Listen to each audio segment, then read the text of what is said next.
go.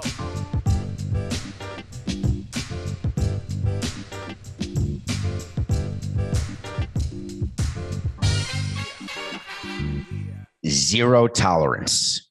Nothing personal. Word of the day for Monday, August 9th, 2021 is zero tolerance.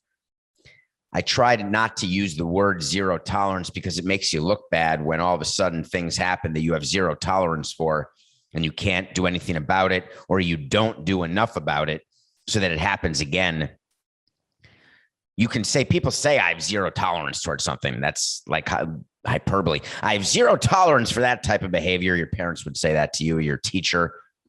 Zero tolerance. When you are doing a statement and you put zero tolerance, you're doing that because that's what you're supposed to have, not what you do have. When you open up a ballpark to 25,000 people, or what, 30,000 or 5,000, depending on the team that you're the president of, it's hard to say you have zero tolerance of anything, because as a consequentialist, I would say if something happens, then clearly you had tolerance for it because you didn't do something about it. And now you're going to tell me, that's terrible, David. You can't stop things from happening. You can't control what people say or what people do. I'm not so sure. We're talking about what happened in Colorado last night. Colorado, MLB is mortified right now because Colorado is where they moved the All-Star game to from Atlanta, with all the voting reform situations going on in Georgia that are all over the country, actually.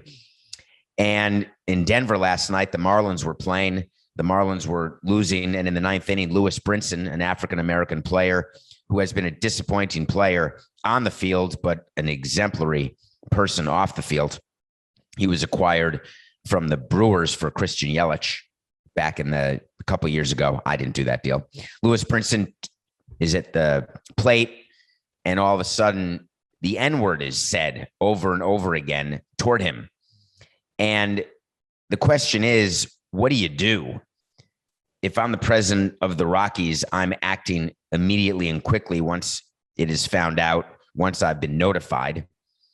The first thing I'm doing is crafting a statement. It took the Rockies 2.5 hours to do a statement. That's unacceptable.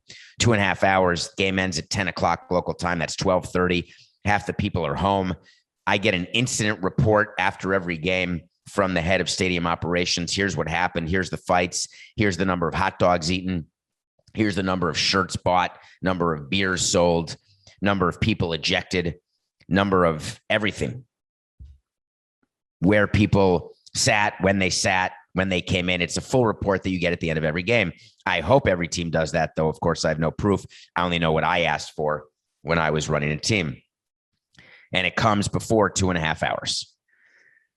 So the Rockies released a statement that was interesting. The Rockies are disgusted at the racial slur by a fan directed at the Marlins' Lewis Brinson during the ninth inning of Sunday's game. Although the subject was not identified prior to the end of the game, the Rockies are still investigating this incident. The Rockies have zero tolerance for any form of racism or discrimination, and any fan using derogatory language of any kind will be ejected and banned from Coors Field. You missed an opportunity here, Colorado. The second part of your statement is what everybody puts in their statement when it comes to hate and racism or swearing. Wait a minute. Those aren't the same thing. Abusive language, that's not the same thing. We're talking about a racial slur here that in this day and age, today, no matter what part of the country you're in, if you are not treating that word differently, then you're not doing it right. So the Rockies released this statement, and the question people have for me, and it's a great question, what can they do? What are they doing? And what can MLB do? So the first thing MLB does is they are going to open an investigation alongside the Rockies. The investigation goes like this. They know exactly from Bally's, who did the game, where the microphone picked up this word. They know exactly where the microphones are in the ballpark. We had microphones below the press box. We had microphones by each dugout. We had microphones in the outfield near the two bullpens. You have microphones down the line. You can identify which microphone is picking up what, where, and you can look around because everybody's on camera. It's not just the TV cameras that are used to look at people, because we have those feeds as well. We have internal security cameras. We really use them for lawsuits when we're being sued for foul ball injuries or other such things. But you can also use them to identify fans. You may recall there was a documentary where somebody got identified because they were at a ball game. So that is very common. So the first thing we're doing is looking at the feed. We're looking at the Bally's feed, then we're looking at the security cameras, we're looking at the Bally's cameras, and we're trying to speak to and will speak to immediately every single usher and security person in that area. We also look to see who was sitting in that area in terms of season ticket holders. Were the season ticket holders at the game? We can reach them. We know which season ticket holders are in which seats, and we know whether or not those season ticket holders use those seats on that particular day. That's the beautiful thing about having no paper tickets anymore. So we have the ability very quickly to zero in on different areas, to speak to the people assigned who work for us, who are assigned to that area as ushers and as security. Because what I'm not buying is that nobody heard anything. The Marlins were very quick with they call him the spokesman. He's really the hatchet man for Jeter, who he said neither Lewis nor any Marlins on the field or in the dugout heard what was shouted. We brought the matter to the attention of the Rockies. How the matter is being handled, I would have to defer to them. Again, I'm not saying anything about the Marlins because you all think that I am against them, which I'm not. But that statement is horse hockey, right? It's horrific. Who would approve that type of statement? How the matter is being handled, I would have to defer to them. No. My job is to secure my players and put them in a position, whether they're working at home or on the road, to be in a stadium, to be in a hotel, to be in a restaurant, to be on a bus where they are safe in their workplace. We have immediately spoken to Major League Baseball, and we will not stop until the Rockies and MLB identify who this fan was.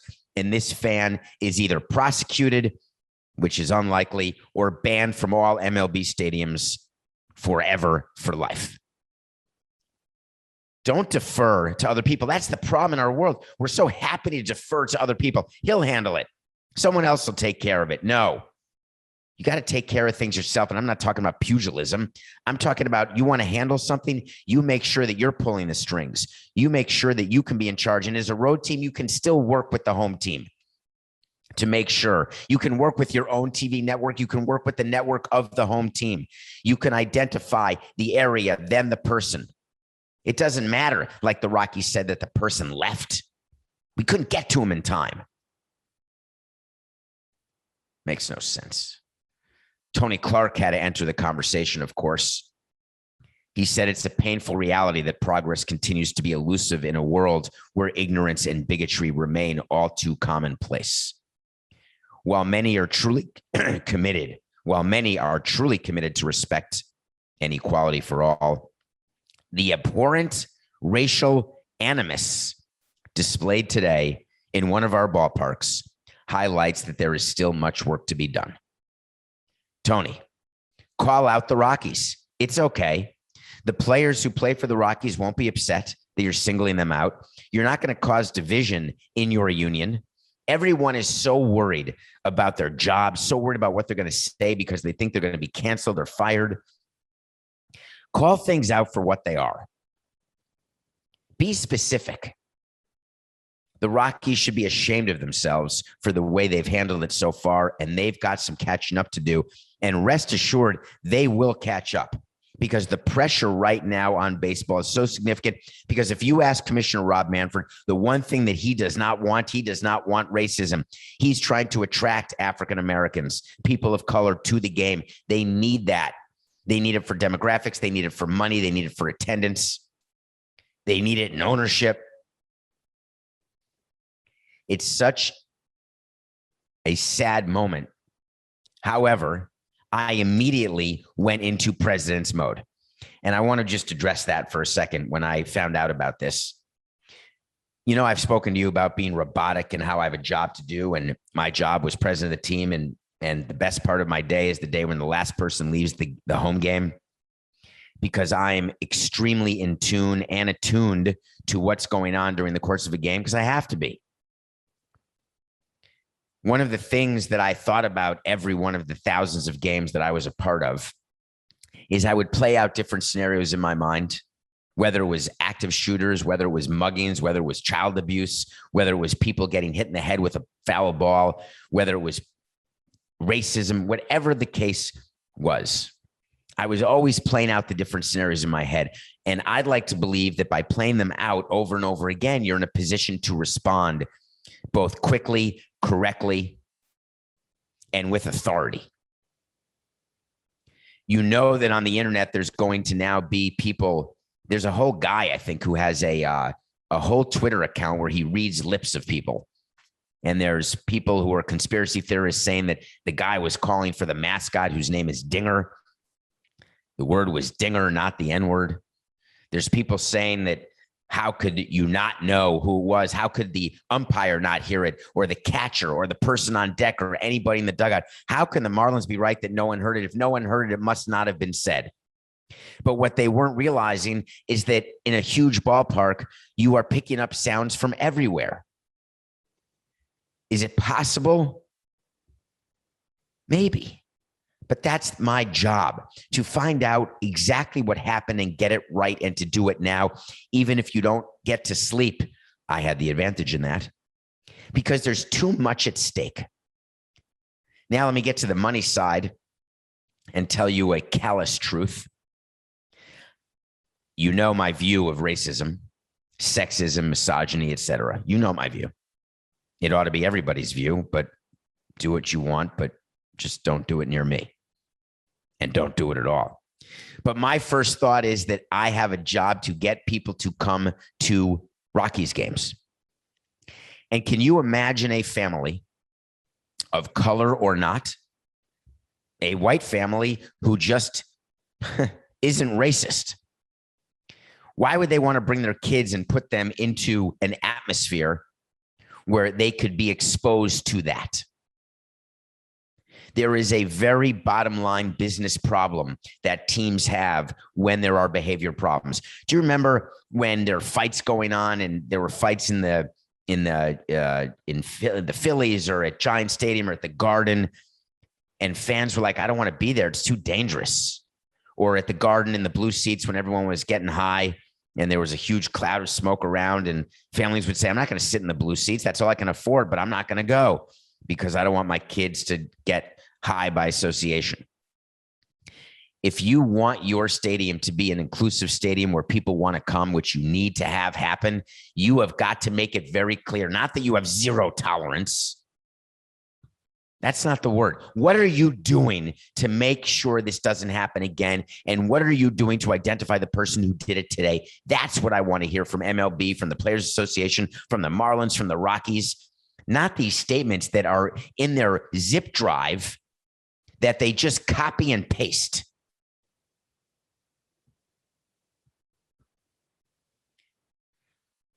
We're on record all the time here at Nothing Personal. We've done, what number is this? 427 shows, not counting mailbags or sit downs. So we have a past.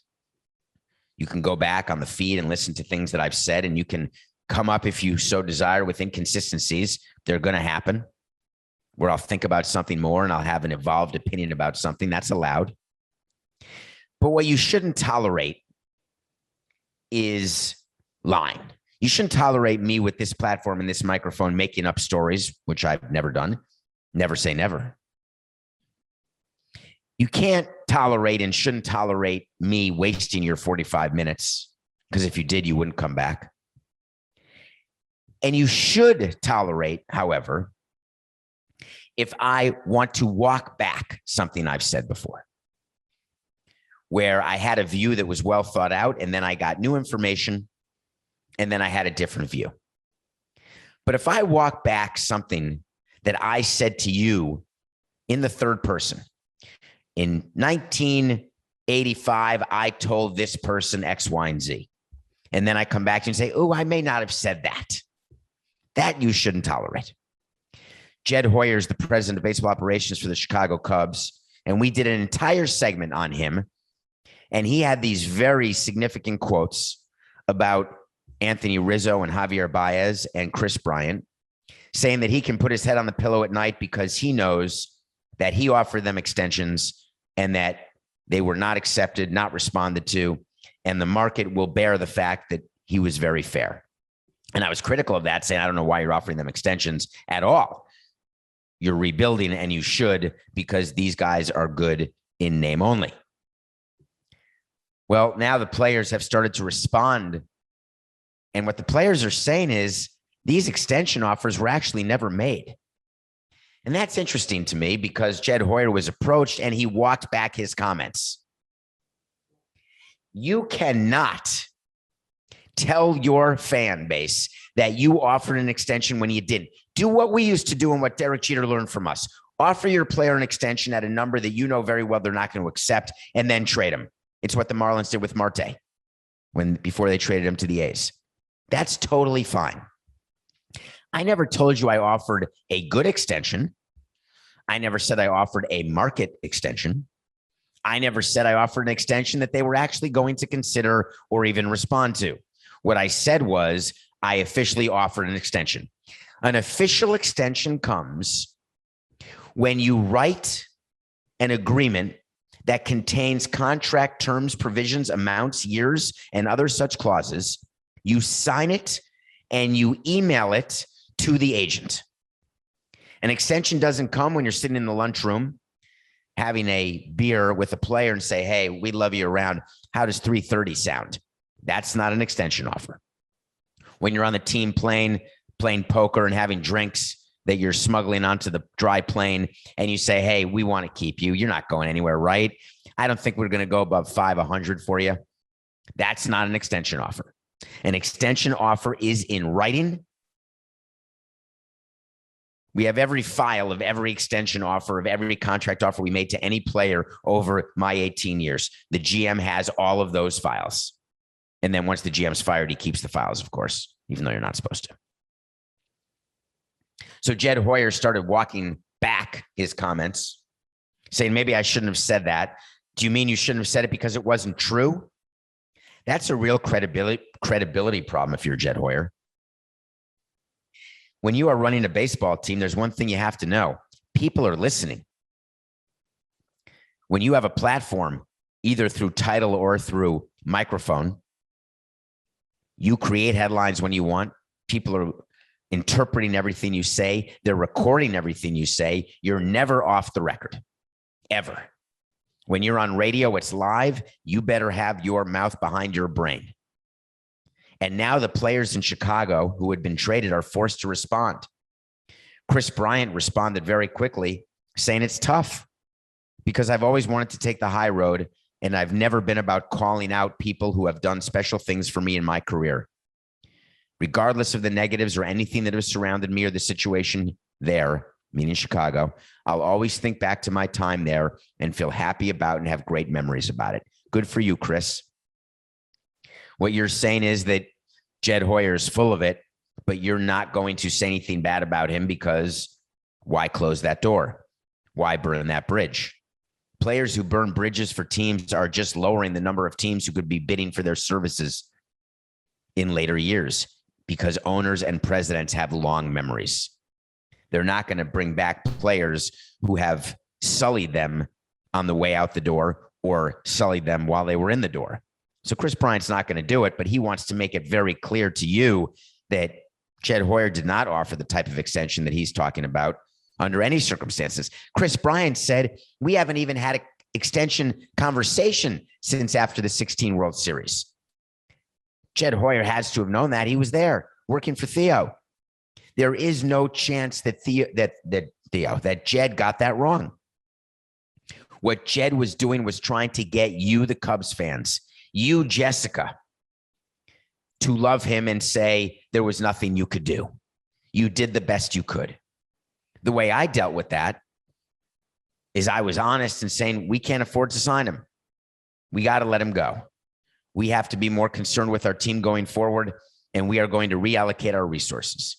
We are going to retool. I used many words, all of which were we're losing money, we want to lose less, or we're losing money, we want to make more, whatever the case is, we want to pay down debt, whatever the financial reason is, the owner gives you a number for payroll, and you've got to make that work.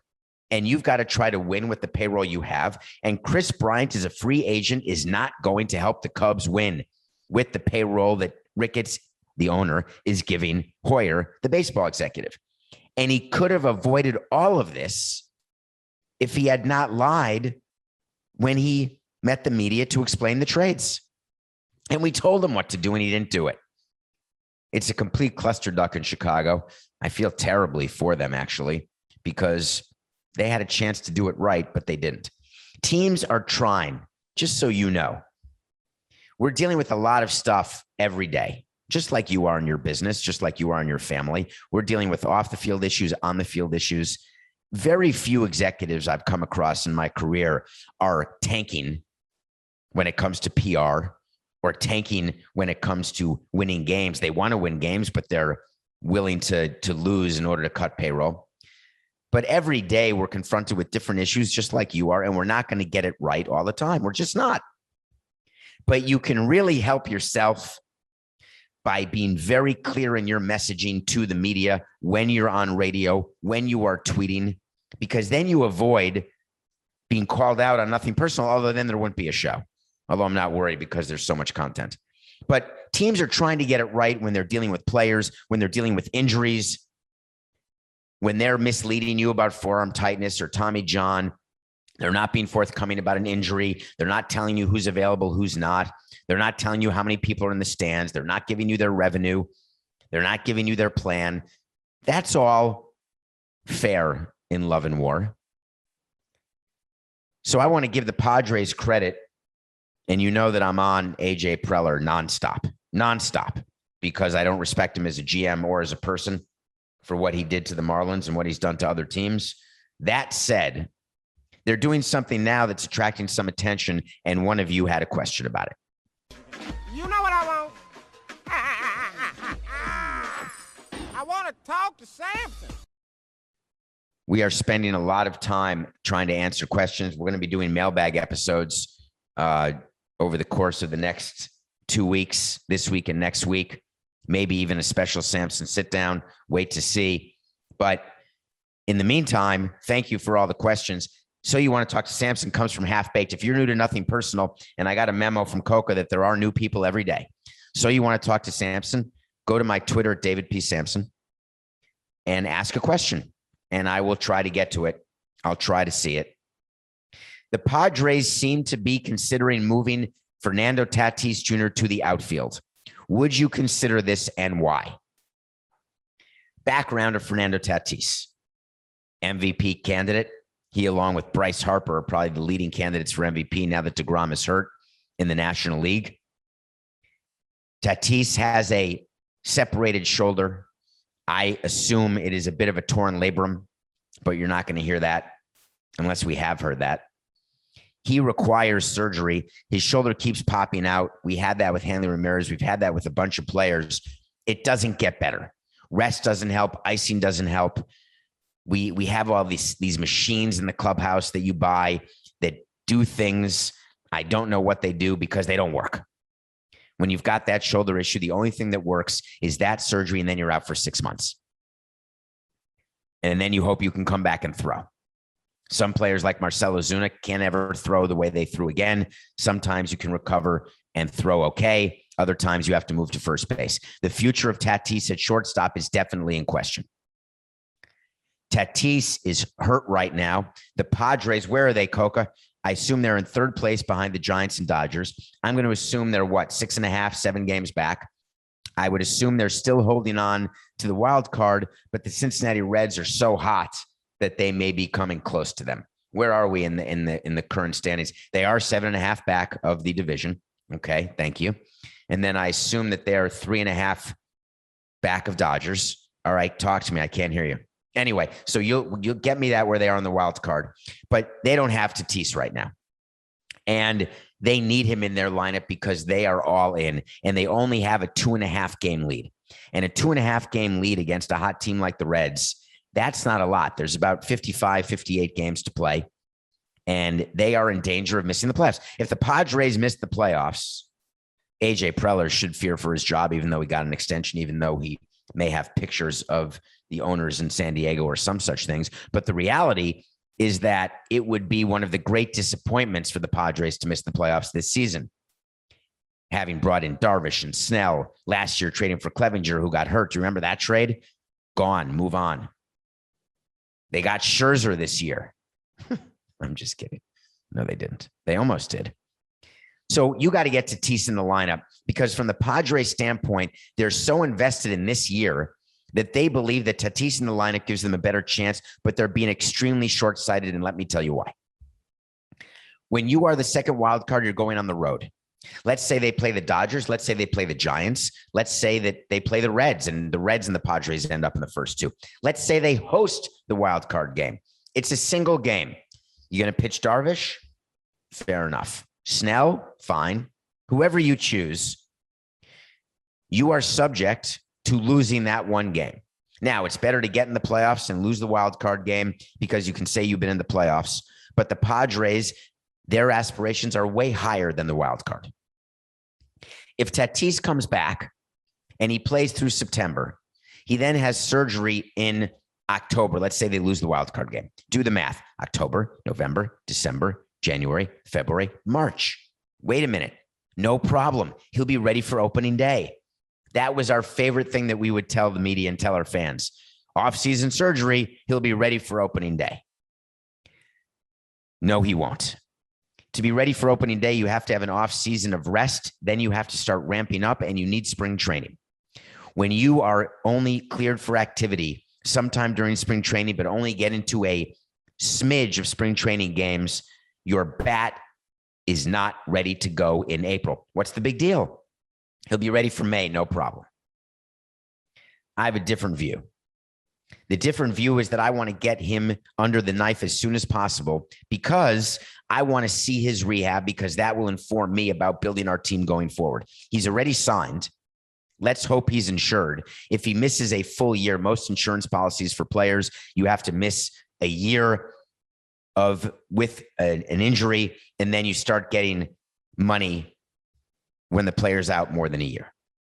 You really are doing it for catastrophic injury, end of career type stuff. You rarely collect insurance for guys who are out 6 weeks, 6 months, 8 months. It rarely works. But I want to know where I stand with my team. And the way to know it is to get Tatis rehabbing, have that surgery happen. But the Padres, when they're desperate, which, as you know, is the worst cologne of all time, even if you have no smell or taste, they're working him out in the outfield because they believe incorrectly, and I'm going to tell you how I know this, that playing the outfield is better for your shoulder than playing the infield. The problem is, in the infield, you dive for balls. You dive in the hole as shortstop. You land on your shoulder. You steal bases. Somehow, maybe it's on your shoulder. But in the outfield, you're just under the ball, catch it, and then throw it. But what happens in the outfield is players have instincts, and these instincts take over in a game, and there's nothing you can do about it. And you watch in horror as your player runs against the wall to catch a ball, as your player dives to make a big catch to save a game. Professional athletes, someone as good as Fernando Tatis, who only knows one speed, and that is all out all the time. You are not going to be able to protect him and his shoulder by moving him to the outfield. The Padres are working him out there thinking, hey, we could protect him. It's possible. It's not possible. When you are dealing with your number one asset, you've got to deal with him carefully with kid gloves, and you've got to not be driven by current situations. But that's hard. Running a team is hard because you want to win right now, because your fans want it, the media wants it, your owner wants it.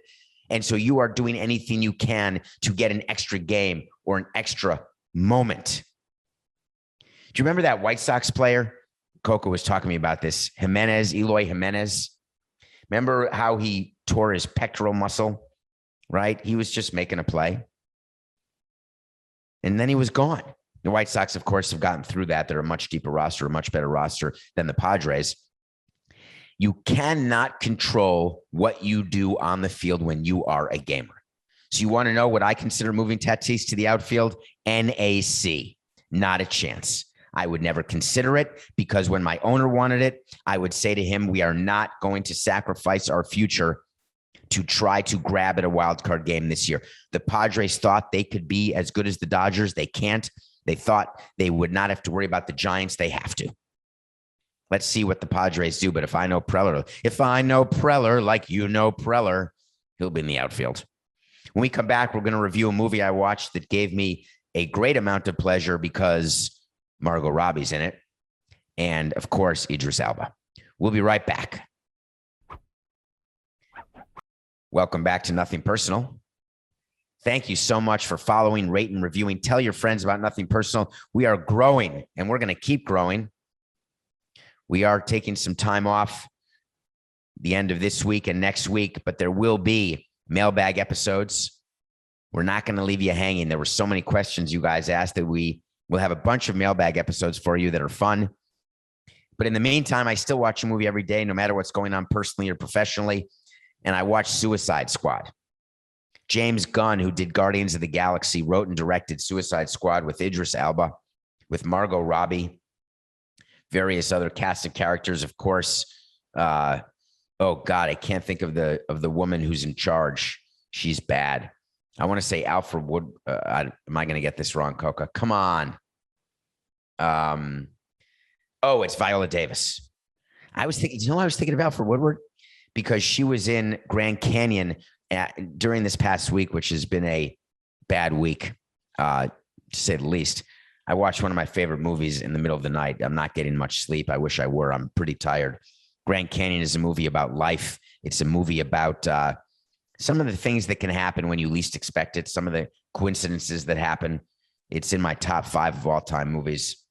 Anyway, Viola Davis plays a character who doesn't care about anything other than getting a mission done. And Suicide Squad is a fun movie.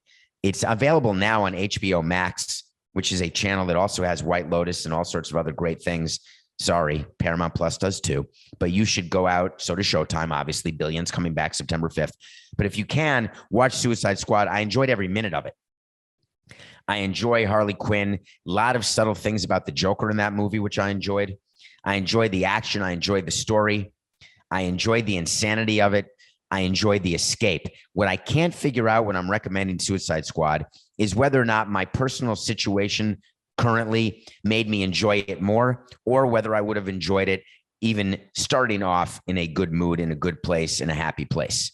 So you have to judge for yourself, but I would strongly, strongly suggest that you do it. I want to say a quick hello to Alex Hefner. Alex Hefner is my first cousin once removed, who's a big fan of Nothing Personal. I appreciate that you do it. He's a kid. He's like 8-9 years old, listening every day to Nothing Personal. Alex, it was great to see you. Thank you. Wait to seize when we tell you something's going to happen. And sometimes it happens, sometimes it doesn't, but I promise you we will revisit it. And when I'm wrong, I'm wrong. I watched the USA beat France. I was rooting for France to lose by exactly the amount they lost by. I wanted the U.S. to win gold because I wanted Durant to get it. Durant carried that team. I wanted Middleton and Holiday to have a title and a gold medal in the same year to join Pippen and only a few others who have ever done that. But I thought 12.5 points was too much. I had to wait to see that USA men's basketball would not win the gold. Guess what? I got that wrong. That was back on July 6, 2021. On September 8th, 2020, I told you Messi will not sign with Barcelona. We got that one right. Messi fought through tears and is now moving to Paris. C'est bien pour lui, n'est-ce pas? C'est 2 ans seulement. C'est possible il y a un autre an, mais après ça, Miami? On ne sait pas. He may be coming to Inter Miami in 3 years. He'll be right in his prime. That is exactly what Inter Miami needs. Lionel Messi leaving Barcelona. He said, the time we've had here has been amazing, and I have to say goodbye. Bye. He's been there since 2000, like up through the academy. He is Barcelona. What are they going to do at Camp Nou? I guess they're going to retire his number and honor him. But this goes to show you, it is very rare for a player to spend his entire career in one team, even across the pond. It's just difficult. Money's money. When you're paying Messi the type of money that he was making, at some point you got to stop, and the breakup's going to be bad. So my wait to see today is on a different subject. It's going back to the NBA. The NBA is a league that makes me laugh. I love watching it because I love basketball, but I don't like the product. Everyone's just chucking and ducking. Everyone's just shooting threes. Whoever shoots the best percentage from threes wins. Duncan Robinson makes $20 million a year, or 18. I mean, you know that you've got an interesting league when that's happening. We've gone through all that. The whole tampering issue in the NBA is spectacular, truly spectacular. Why? Because everyone's tampering, and all of a sudden the NBA wants to stop it. They punished the Milwaukee Bucks for tampering with Bogdanovich last year. They ended up not getting him in a sign and trade with the Kings, and they were very upset about it, but now they won the title. They're not so upset.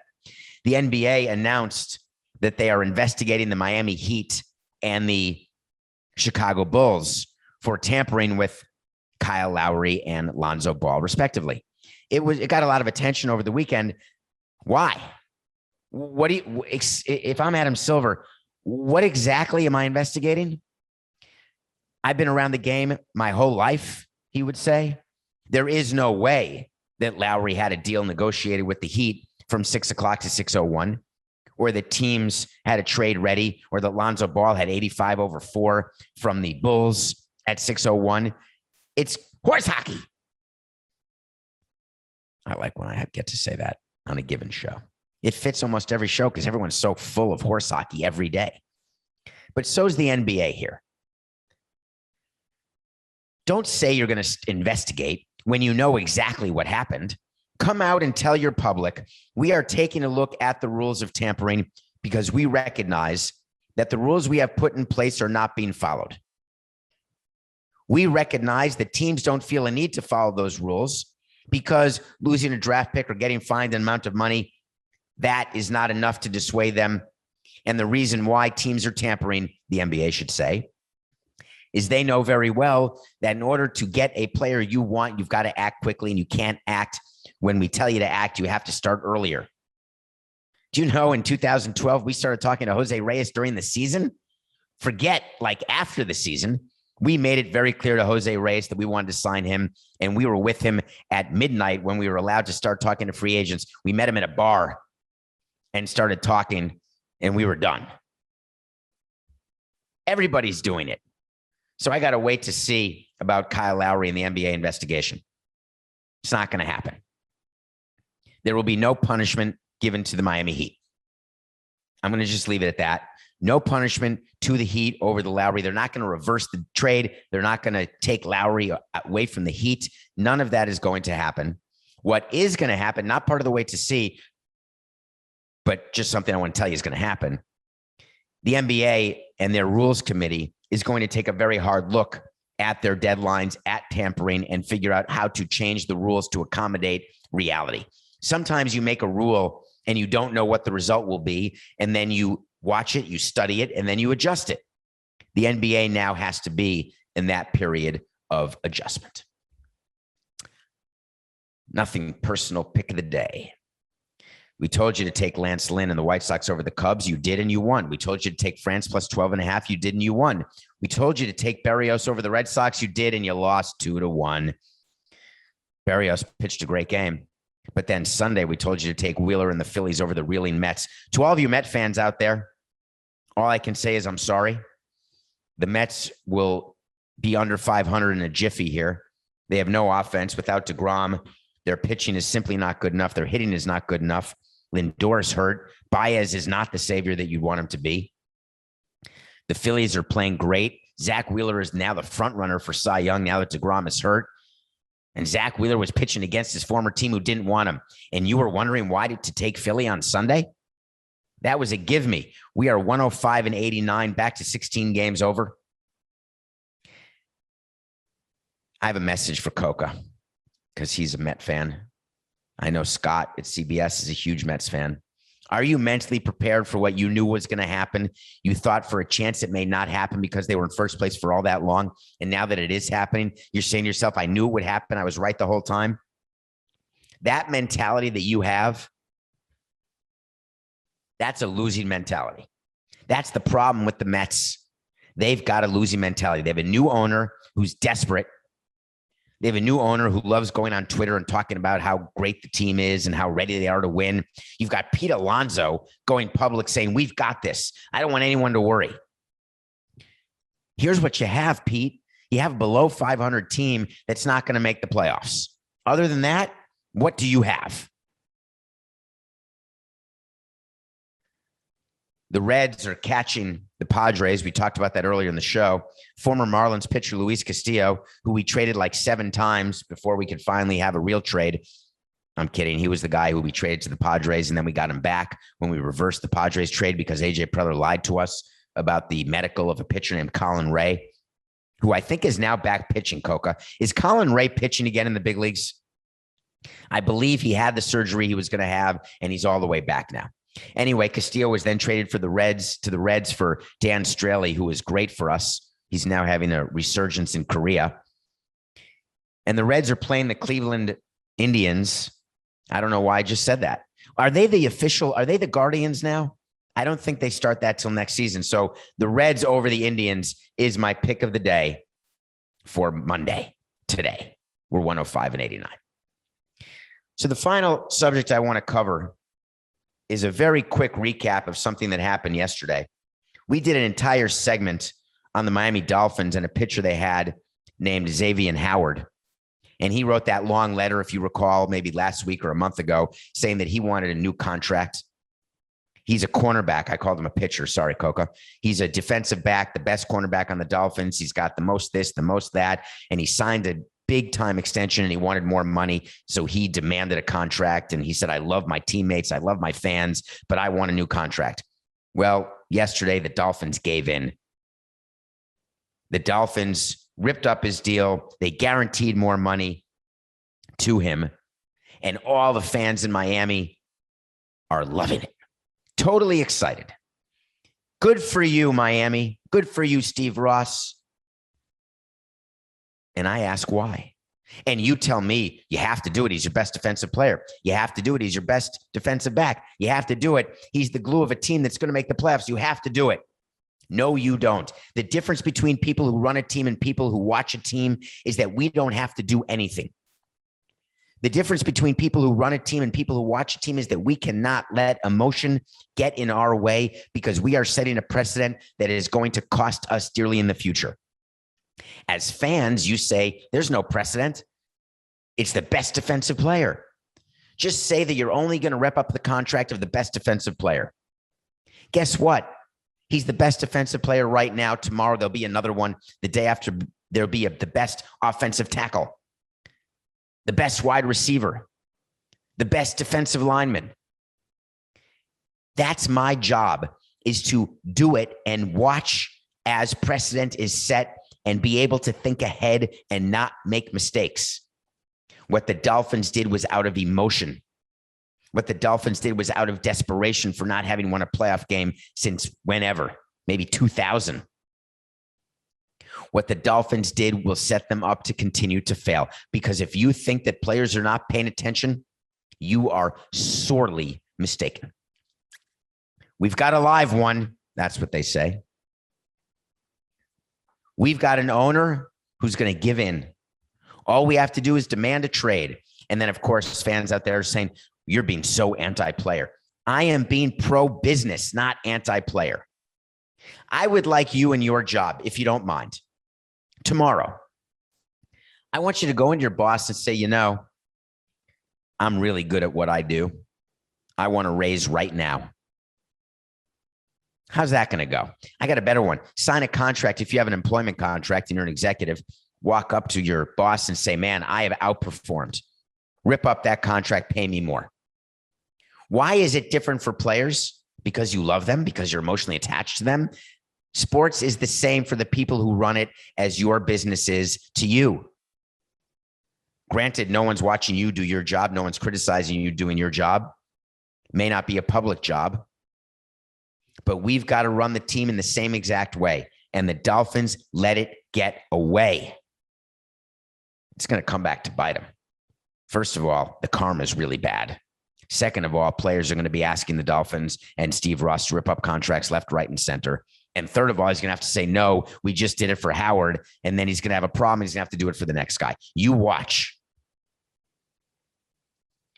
I've told you this 437 times, 427 times. Cut that, Coca. Ready?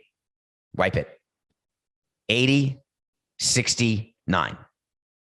I've told you 427 times, and I'm going to say it again.